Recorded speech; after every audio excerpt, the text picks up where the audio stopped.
안녕하세요. 한 번에 합격한다. 원샷 원킬 전선에게 2급 기출문제 87회 마지막 강좌를 보겠습니다. 자, 일반전표 6번이네요. 12월 9일 관리부에서 영업부라는 말은 800번대임을 의미하죠. 신입사원이 사용할 컴퓨터 5대를 주문하고 주문하다, 계약하다, 약속하다, 채용하다 이런 것들은 회계상의 거래가 아니죠. 하고 계약금으로 견적서 금액의 10%를 보통예금 계좌에서 이체하였다. 이것은 계약금 먼저 주는 내용이 되겠네요. 누구한테 사는 건가요? 동아 상사가 되고요. 분명 규격 나와 있고 5대인데 대당 300만원이라서 1,500만원. 되게 비싸네요. 컴퓨터 한 대가 300이나 하네요. 합계금액은 1,500입니다. 이 금액의 10%니까 1,500만원의 10%는 150만원이죠. 따라서 이 내용은 간단하게 이렇게 되겠습니다. 계약금을 먼저 지급한 내용이 됩니다. 구체적으로 컴퓨터 구입 계약금 150만원을 보통예금으로 지급한 내용이 되겠습니다. 그래서 계약금을 먼저 줘. 먼저면 선. 주는 거니까 급. 돈이니까 금. 선급금 150만원. 그리고 보통예금은 계정과목이 보통예금이죠. 보통예금 150만원. 계정과목이 두 개니까 팀을 짤 필요 없고요. 보통예금 좋네요. 지금 이 내용대로 한다면 보통예금 통장에서 돈이 나갔겠죠. 그래서 보통예금이 대변이 되며 마지막으로 채권 채무에 관련된 계정과목이 하나 있죠. 선급금. 이거 동아였습니다. 그랬죠. 걸어주고 구분은 3번 4번을 해서 12월 9일날 입력하면 됩니다. 자, 12월 9일날 입력하러 한번 가보겠습니다. 날짜 12월 09일 차변 3번 선급금이죠. 선급금 동아입니다. 거래처 걸어주고 동아상사 금액은 1500불. 대변 4번 보통예금이죠. 150만원. 입력이 끝나면 확인. 12월 9일 차변 131번 선급금.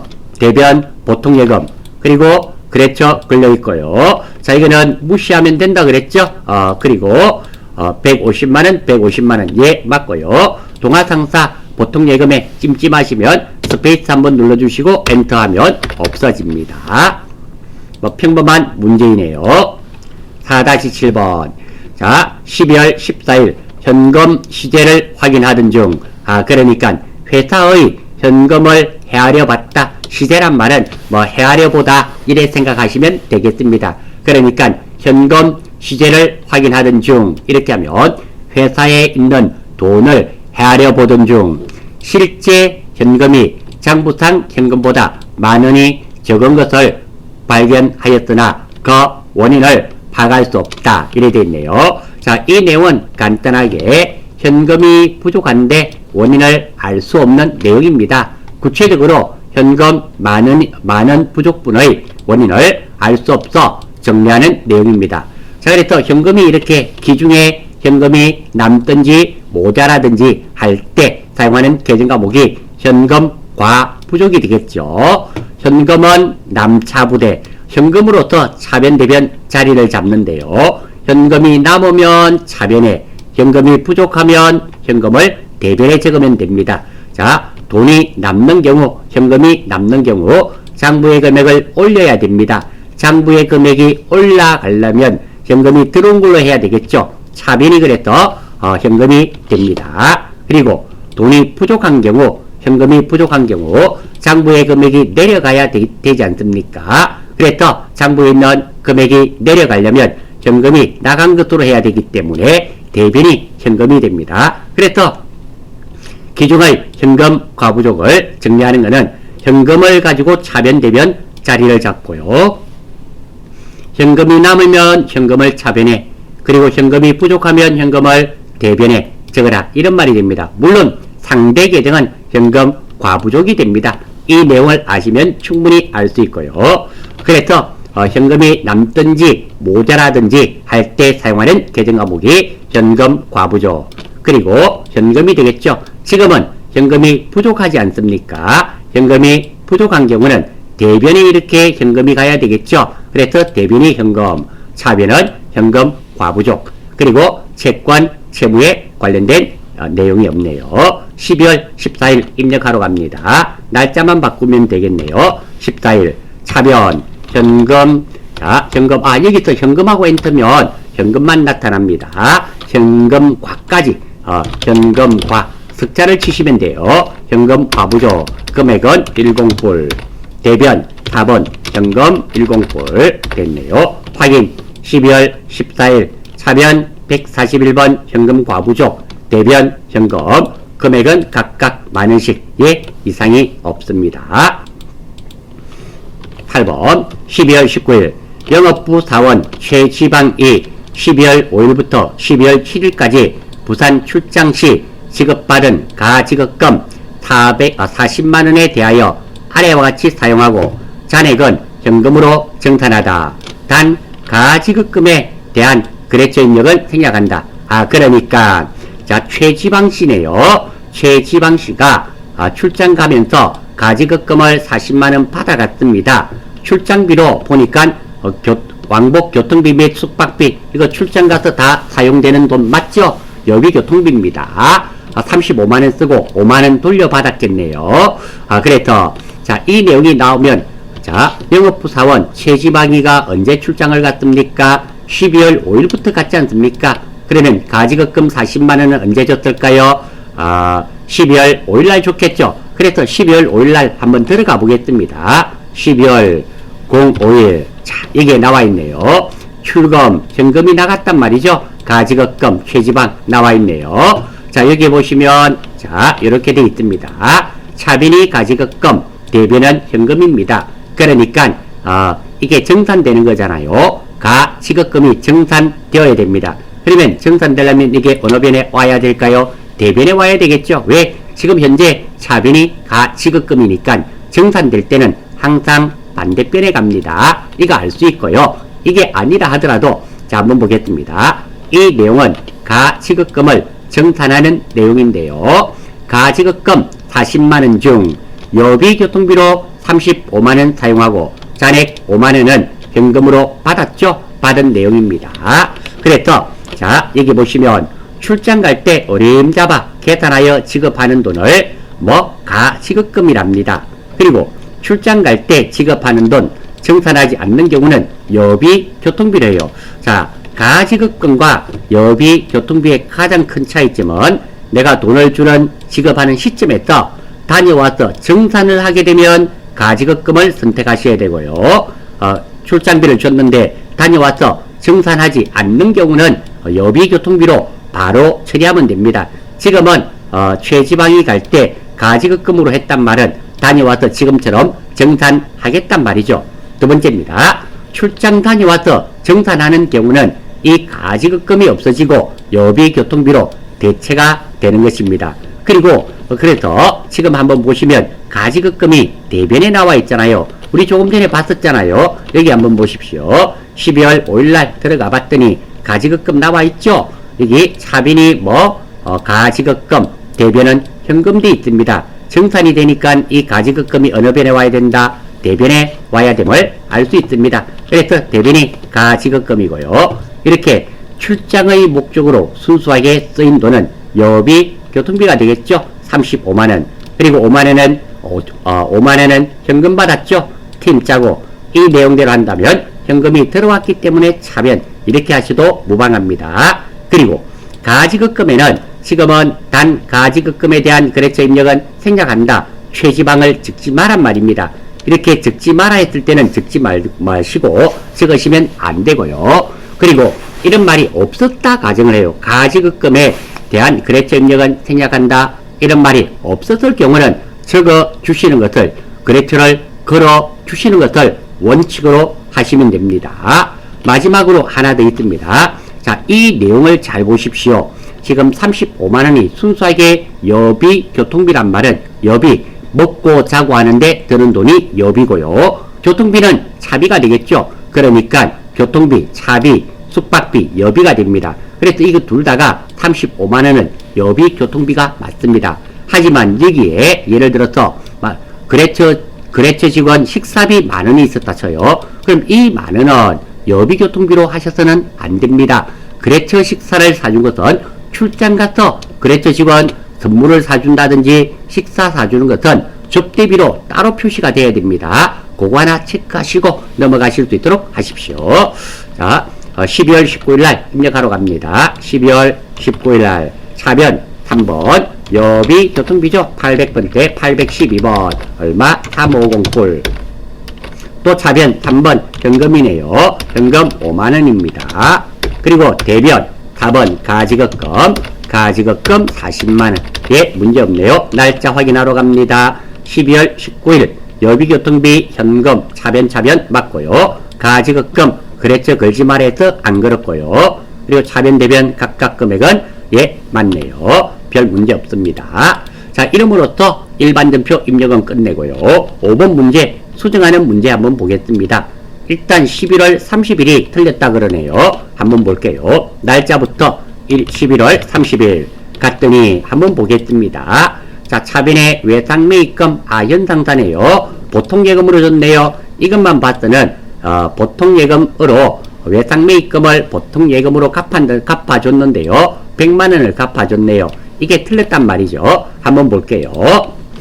11월 30일 현상사의 외상대금을 결제하기 위해 보통예금 계좌에서 이체한 100만원에는 송금 수수료 12,000원이 포함되어 있다. 그러니까 이 내용은 외상매입금 갚아주는 내용입니다. 갚아주는 내용인데요. 보통예금에서 지급한 100만원 중에서 수수료 12,000원을 빼야 되겠죠. 뺀 나머지 98만 8천원이 외상매입금이란 말입니다. 따라서 돈을 바꿔줘야 되겠네요. 어떤 거? 외상매입금은 얼마가 된다? 98만 8천원이 될 것이며 거래처는 걸려있고요. 차변이 빠졌죠. 3번 수수료는 수수료 비용이 되겠죠. 수수료 비용 800번대입니다. 800번대 수수료 비용 12,000원 이렇게 해주면 되겠네요. 자, 그래서 이 문제에서 포인트는 무엇이 되는가 하면 100만원 중에서 이 송금 수수료가 12,000원이 포함되어 있습니다. 그래서 외상매입금은 98만 8천원이 외상매입금이라는 거 그거 하나 알아주시면 좋겠네요. 이 문제 포인트 한번 보겠습니다. 거래 내용의 정확한 이해가 필요합니다. 이 문제는 외상매입금이 100만원이 아니라 송금한 금액 100만원 중에서 12,000원은 수수료이므로 외상매입금은 98만 8천원이라는 거 알아주시고 수수료는 물론 수수료 비용으로 따로 적어줘야 되겠죠. 지금처럼 이렇게 따로 적어줘야 됩니다. 이 문제의 포인트가 되겠습니다. 그래서 확인 한번 해볼까요? 자, 그리고 차변 나와있고 대변 나와있고 차변 나와있죠. 대변 차변 섞여서 써도 관계없고요. 대변부터 적어도 되고 차변부터 적어도 되고 그리고 차변부터 적고 대변 섞어서 써도 아무 관계가 없습니다. 다만 이 전표 번호는 같아야 됩니다. 번호가 지금 2번 돼 있죠. 이 번호가 하나 2번이면 다 2번으로 되어야 된다는 거 이거 하나 알아주시고요. 그리고 외상매입금에 거래처 걸려있고 둘 다 요거 두 개 돼 있더니 100만원 예, 아무 문제 없네요. 자, 2번입니다. 12월 10일이 틀렸다 그러네요. 그러면 일단 12월 10일 날 가보겠습니다. 10일 날. 자, 확인했더니 차변이 세금과 공과 현금이 나갔네요. 그러니까 세금과 공과를 현금으로 지출한 거죠. 금액은 얼마? 만원입니다. 이게 틀렸단 말이죠. 문제 한번 봅니다.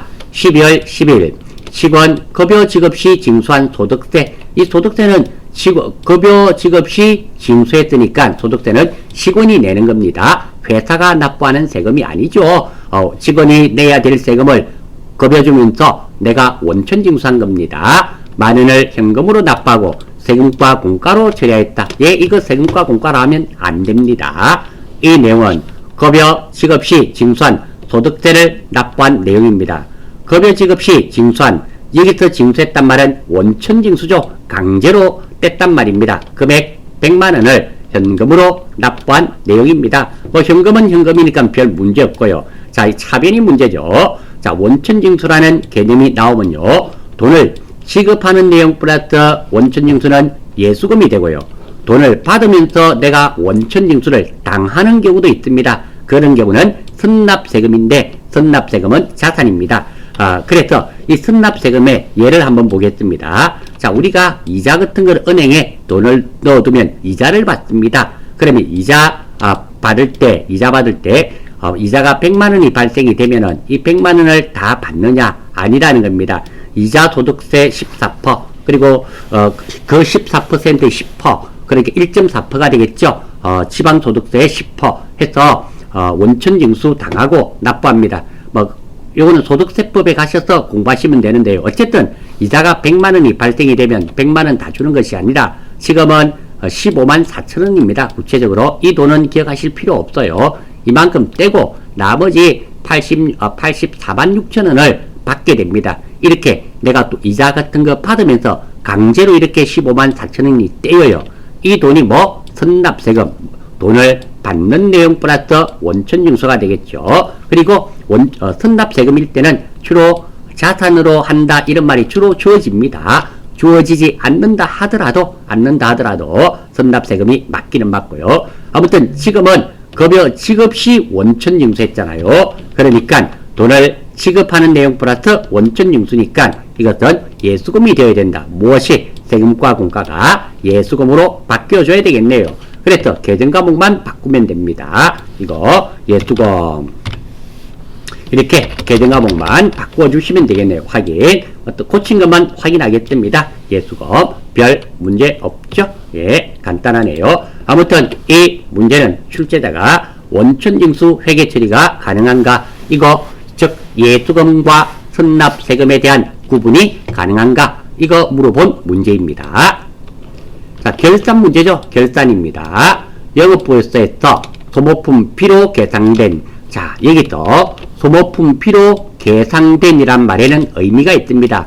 그러니까 구입 시점에서 소모품 피로했단 말입니다. 계상이란 말 자체가 장부에 기록되었다. 그러니까 장부에는 지금 소모품 피로 기록이 되어 있단 말입니다. 금액 중 결산 시 미사용이란 말은 남아있는 소모품이 12만원이 있다.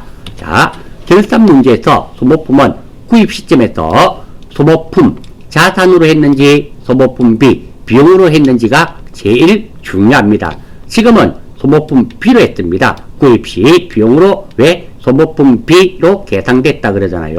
소모품은 자산입니다. 소모품 비는 비용입니다. 그래서 지금은 비용으로 처리되었음을 알 수가 있고요.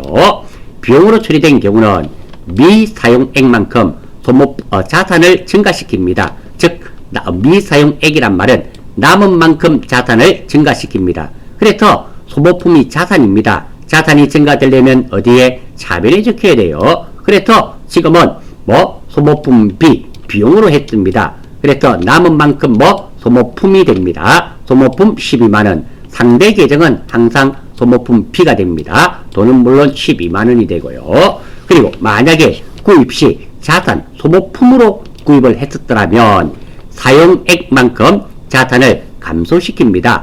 자, 자산이 줄어드니까 어느 변에 적는다? 대변이 소모품이 되며 이 돈은 없어진 만큼이 됩니다. 그래서 사용액만큼 자산을 감소시키게 됩니다.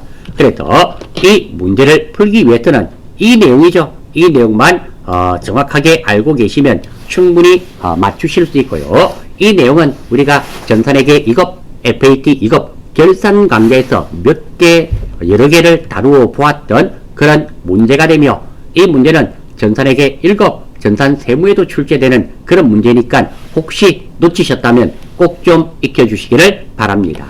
자, 입력하러 가겠습니다. 결산일은 매년 12월 31일입니다. 차변부터 3번 소모품입니다. 소모품이 얼마? 112만원. 대변 4번 소모품비. 계정과목이 여러 개 나올 때는 800번대입니다. 자, 12만원. 자, 결산은 12월 31일 날 이렇게 쭉 계속 입력하시면 돼요. 차변 소모품, 대변 소모품비, 800번대 소모품비. 예, 맞습니다. 2번 봅니다. 2019년 10월 1일에 아래와 같이 보험에 가입하고 전액 당기 비용으로 처리하였다. 비용으로 처리했단 말은 주는 시점에서 보험료로 했단 말이 되겠죠. 기말 수정 분계를 하시오. 단 월할 계산하고, 이 말은 한 달 계산해라. 엄투로 입력하지 말 것.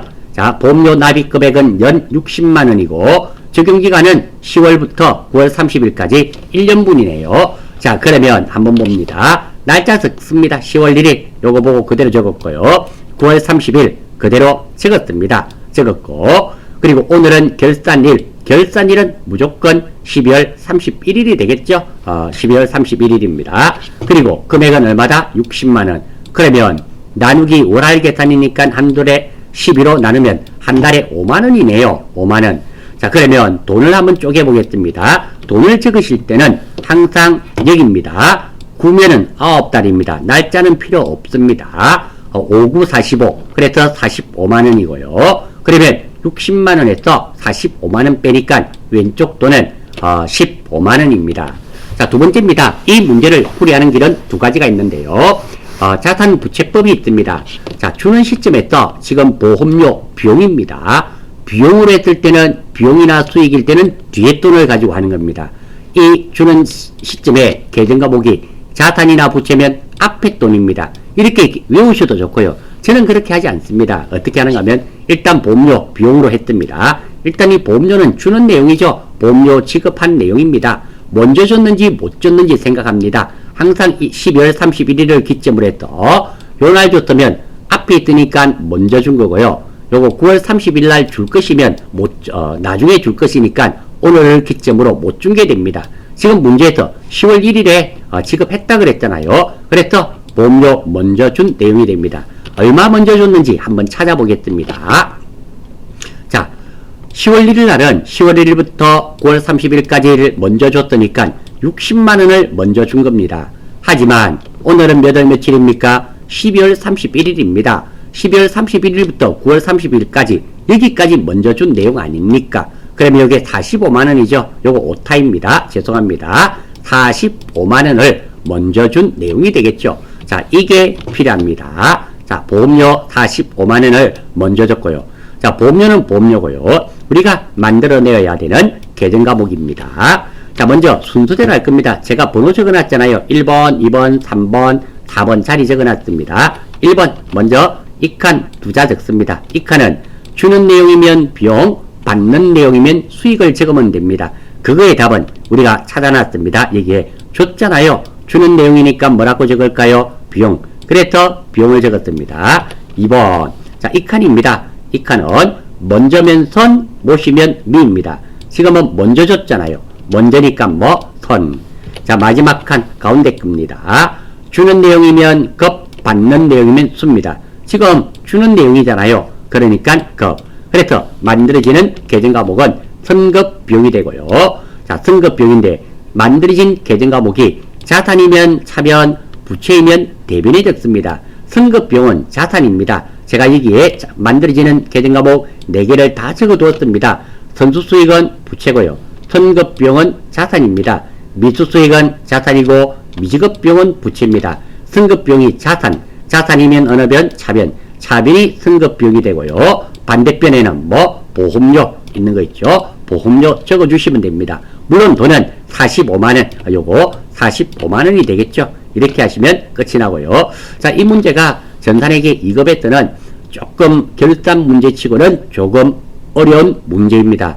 혹시 이 문제를 잘 못하시는 분은 제 기본 강좌에 결산 강좌가 따로 있습니다. 그거 다시 한 번 더 참고해 주시면 너무너무 고맙겠습니다. 그리고 이런 문제는 전산회계 2급에만 출제되는 것이 아니라 전산회계 1급, 전산세무에도 다 출제되고 FAT, TAT 이론시험에도 출제되는 아주 중요한 문제입니다. 자, 입력하러 가겠습니다. 차변부터 입력할게요. 선급비용이죠. 선급 쭉 연결해서 입력하시면 됩니다. 선급비용 얼마? 4509. 그리고 보험료죠. 보험. 대변 4번. 보험료 821번. 45만원. 예, 입력된 거 확인합니다. 차변, 선급비용, 대변, 보험료. 예, 맞습니다. 금액은 각각 45만원. 예, 맞네요. 결산 문제는 이렇게 12월 31일 날 쭉 입력하시면 됩니다. 자, 87회가 전산회계 2급치고는 결산도 조금 어렵네요. 아무튼 뭐 이게 잘은 안 나오던데 나왔네요. 기말 외상 매출금 중에는 미국 ABC사의 외상 매출금 1200만원 미화 만불이 포함되어 있으며 결산일 환율에 의해 평가하고 있다. 결산일 현재 적용 환율은 달러당 1100원이다. 자, 이렇게 결산 문제에 외화 달러가 나오면 이것은 무조건입니다. 외화 환산이익, 외화 환산 손실에 관련된 문제라는 거 알 수 있습니다. 구체적으로 한번 살펴보겠습니다. 일단 기중의 외상 매출금이 얼마입니까? 1200만원. 기중의 외상 매출금 1200만원 만불이었습니다. 있었는데 환율 하락으로 인하여 1100만원이 됐습니다. 왜? 만불. 지금 만불 곱하기 얼마? 달러당 1100원 하면 1100만원입니다. 그러니까 내가 외상 매출금 1200만원 받을 거 있었는데 환율이 내려서 이제 얼마 받을 거 있습니까? 1100만원. 그래서 줄여서 100만원 손해본 내용입니다. 이렇게 손해를 보면 외화 환산 손실, 그리고 이익을 보면 외화 환산 이익이 됩니다. 지금은 외화 환산 손실, 손실이 발생했죠. 그래서 차변이 외화 환산 손실이 되고요. 그리고 무엇 때문에? 외상 매출금이지 않습니까? 외상 매출금 100만원 이렇게 됩니다. 그리고 여기서 중요한 게 하나 있습니다. 결산에서도 이렇게 채권, 채무에 관련된 계정 과목은 반드시 거래처를 걸어 주셔야 됩니다. 두 번째입니다. 자, 달러 외화 처리가 되는데요. 기중에 일반 전표에서 주로 나오죠. 외화를 실제로 주고받으면서 이익이나 손해를 봐요. 이익을 보면 외환 차익, 손해를 보면 외환 차손입니다.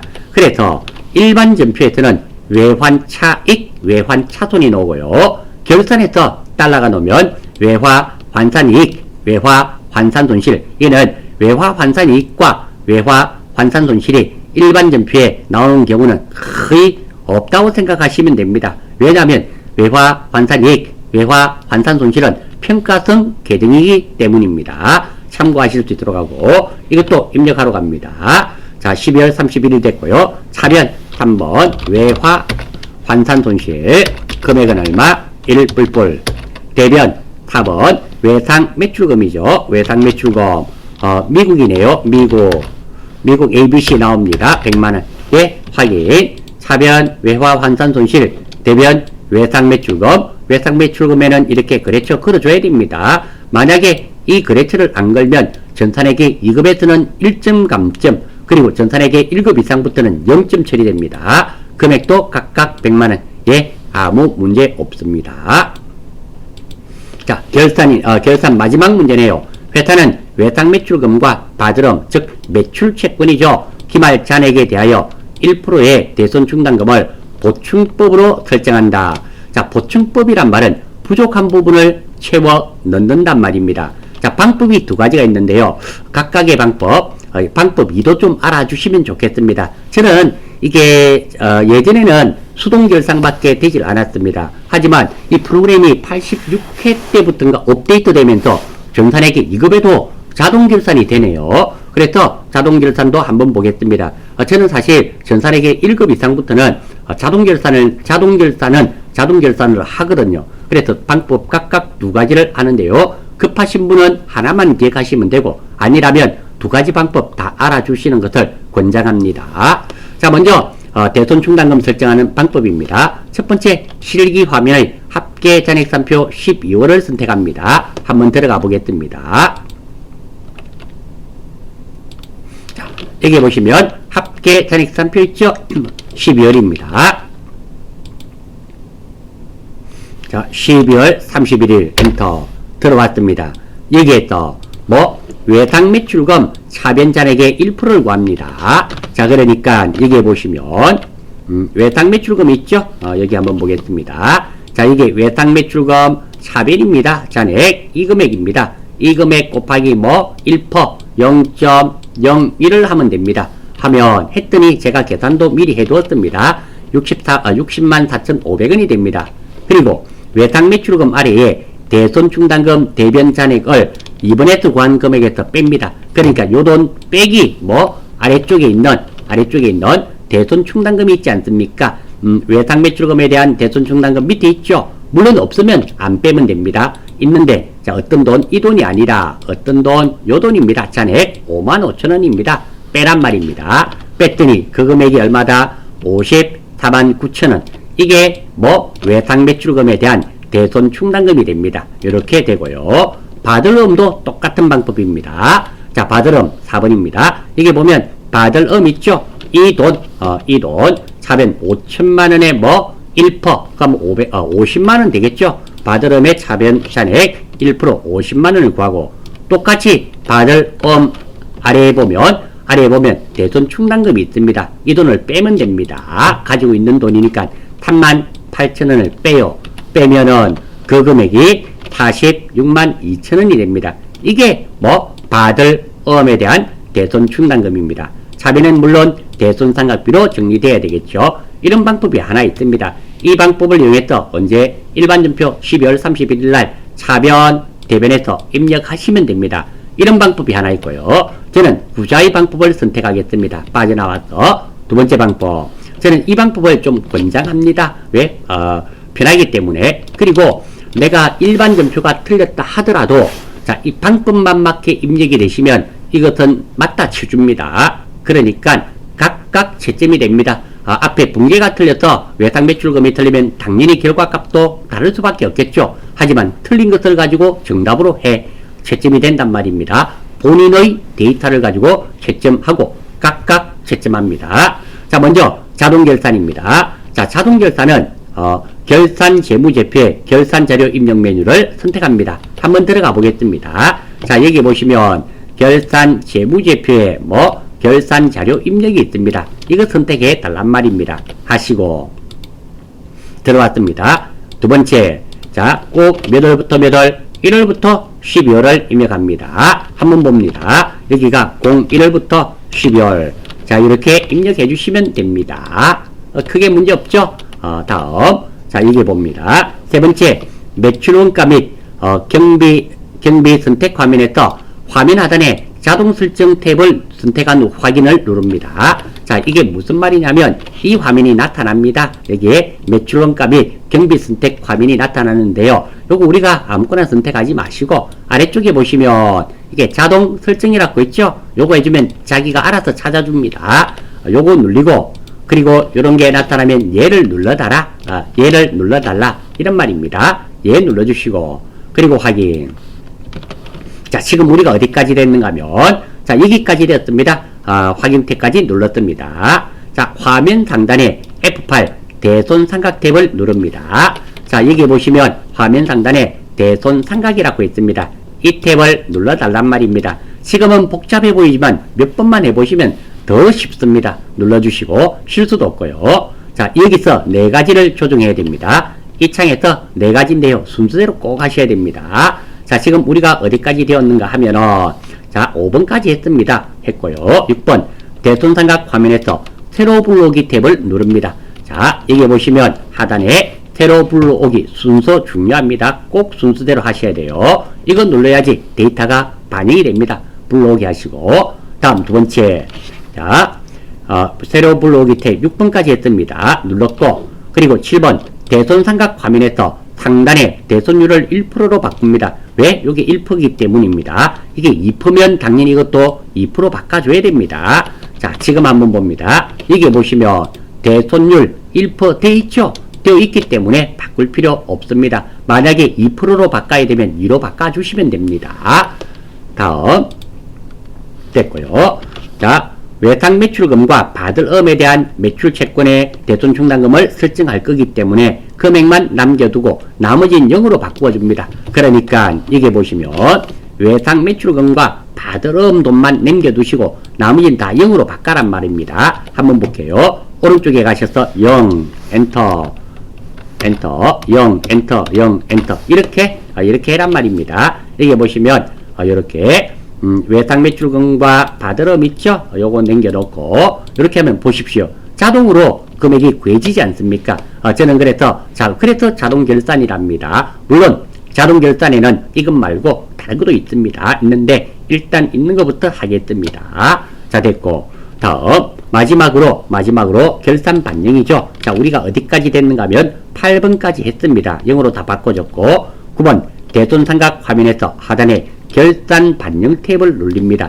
그러니까 결산 반영 여기 있죠. 이거 반영 탭을 눌러주시면 반영이 됩니다. 반영하시고 그리고 자 됐고 자 F3 점표 추가 탭을 누릅니다. 화면 상단 좌측 자 여기까지가 끝은 아닙니다. 여기 보시면 F3 점표 추가 이 버튼을 눌러야지만 이 내용이 어디에 일반 점표에 넘어갑니다. 그래서 점표 추가 버튼 눌리고 예 이제 끝이 났습니다.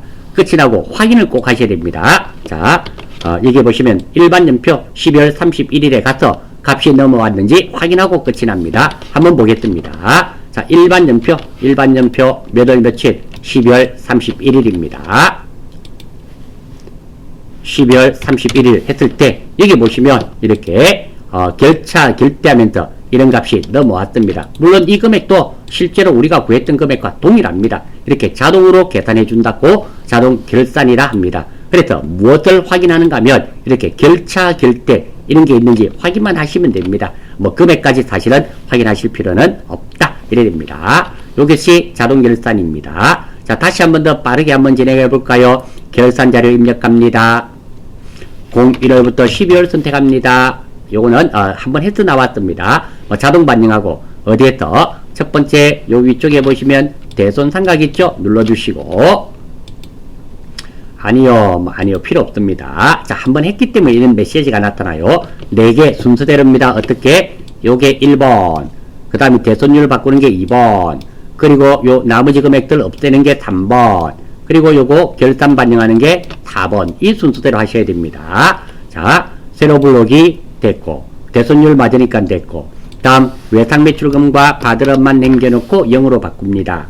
그리고 결산 반영 그리고 무슨 키를 눌렀습니까? 점표 추가 이거 꼭 눌러주셔야 돼요. 이거 실수하시는 분 많습니다. 예 하고 됐고 다음 빠져나와서 어디에 일반 점표 몇 월 며칠 결산일이 12월 31일이잖아요. 이랬을 때 여기에 결차 결대 이런 게 와 있으면 된다. 이렇게 정리하겠습니다. 이 두 가지 방법이 있는데요. 지금은 방법 1 그동안은 저하고 할 때 다들 수동결산이죠. 이렇게 해왔습니다. 예 맞습니다. 틀림이 없어요. 잘 하신 겁니다. 그런데 86회부터 결산자료 입력 메뉴가 추가가 됐어요. 그래서 자동결산이 생겼단 말입니다. 그러면 자동결산 이용할 수 있으면 자동결산하는 게 좋지 않겠습니까? 그래서 방법 1, 2로 나누었습니다. 방법 2도 좀 알아주십시오. 왜? 다음에 전산회계 1급이나 전산 세부 2급 할 때 저는 자동결산은 자동결산으로 사용합니다. 이게 편하기 때문에 그래요. 자 다음 조회 문제네요. 조회 문제는 이게 중요하죠. 반드시 순서대로 확인해야 됩니다. 첫 번째 회사 이름이나 거래처라는 글자가 있으면 거래처 원장에서 조회하면 있습니다. 두 번째 문제 전기분, 유동, 비유동 이런 것이 있으면 결산 재무제표의 재무상태표. 세 번째 계정 과목이 한 개가 있든지 한 개가 추측되면 총계정원장 그리고 이것들이 없으면 시작월이 1월부터면 합계잔액산표 1월부터가 아니면 1월계표인데요. 1월계표에 없으면 합계잔액산표 합계잔액산표 없으면 1월계표에 보시면 됩니다. 이렇게 하시고 저는 아무튼 이 5개 메뉴 안에서 다 찾을 겁니다. 실제로 이 5개 안에는 있습니다. 있으니까 한번 찾아보겠습니다. 첫 번째 5월의니까 1월부터 5월까지가 아닙니다. 5월 한 달만입니다. 보통예금 출금액은 총 얼마인가? 자, 이 문제 안에 회사 이름이나 거래처란 글자가 있나요? 없죠? 아닙니다. 전기분, 유동, 비유동 이런 개념이 있나요? 없죠? 아닙니다. 계정 과목이 한 개가 있든지 한 개가 추측되나요? 있죠. 보통예금. 그러니까 이것은 총계정 원장에서 조회하겠습니다. 한번 볼게요. 자, 여기 보시면 총계정 원장 있죠. 자, 5월 1일부터 5월 31일까지죠. 총계정 원장 05월 01일부터 05월 31일까지. 계정 과목은 무엇이었습니까? 계정 과목은 보통예금이네요. 보통예금 요거 찍어주시고 요거 보통 또는 103번 해도 되죠. 보통 할랍니다. 보통예금 103번 나와 있으니까 자 출금액이잖아요. 출금이란 말은 자산이 줄어들죠. 보통 예금은 자산입니다. 어느 변? 대변돈을 봐야 되겠네요. 대변돈 한번 확인하겠습니다. 여기 보니까 5월달 나와 있고요. 요 줄이죠. 요 줄인데 대변, 차변이 아니라 대변돈 637만 5천원입니다. 그래서 여기가 637만 5천원 이렇게 찾아졌습니다. 두 번째입니다. 자, 6월 30일 현재란 말은 1월부터 6월까지죠. 매출처 진주 컴퓨터의 외상 매출금 잔액은 얼마인가? 자, 회사 이름이나 거래처란 글자가 있나요? 예, 있네요. 누구? 진주 컴퓨터 아닙니까? 이러면 이거는 어디서 찾는다? 거래처 원장에서 줘야겠습니다. 출발 한번 해볼게요. 빠져나오고. 자, 여기 보시면 거래처 원장이라고 있죠? 이거 눌러주시고.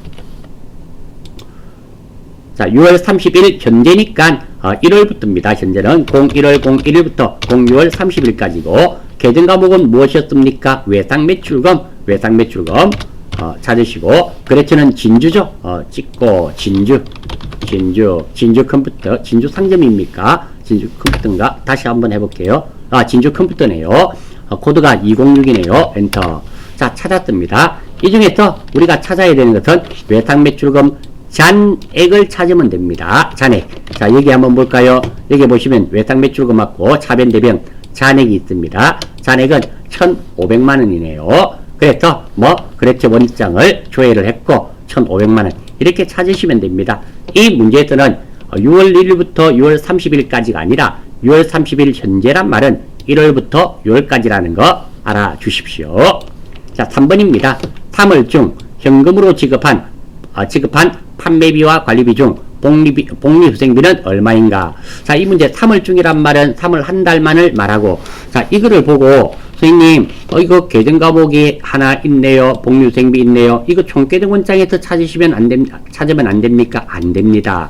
왜 안 되냐면 글자에만 너무 연연하지 마시고요. 지금은 판매비와 관리비 안에 있는 복리후생비입니다. 따라서 이 복리후생비는 판매비와 관리비 안에 포함된 거예요. 계정 과목으로 보시면 안 됩니다. 이 판매비와 관리비 중에서 현금이기 때문에 이것도 현금으로 받아들이시면 안 돼요. 그래서 회사 이름이나 거래처도 없고 정지번 유동 비유동 이런 거 없고 계정 과목이 한 개 있는 것도 아니고 시작월부터 보니까 3월 중은 3월 한 달이죠. 그래서 시작월이 1월부터가 아니기 때문에 1 월계표에서 조회를 합니다. 자, 빠져나오고요. 자, 여기 보시면 1 월계표 있죠? 1계표, 월계표. 여기서 찾으시면 됩니다. 한번 볼게요.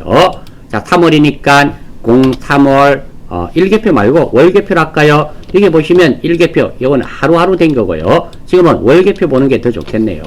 월계표. 자, 03월부터 03월까지. 이 중에서 우리가 찾는 것은 판매비와 관리비의 복리후생비를 찾아야 됩니다. 자, 아래쪽으로 살살 내리시면 여기에 판매비와 관리비가 있네요. 이것들이 다들 판매비와 관리비입니다. 이 중에서 복리후생비 있죠? 복리후생비 찾았습니다.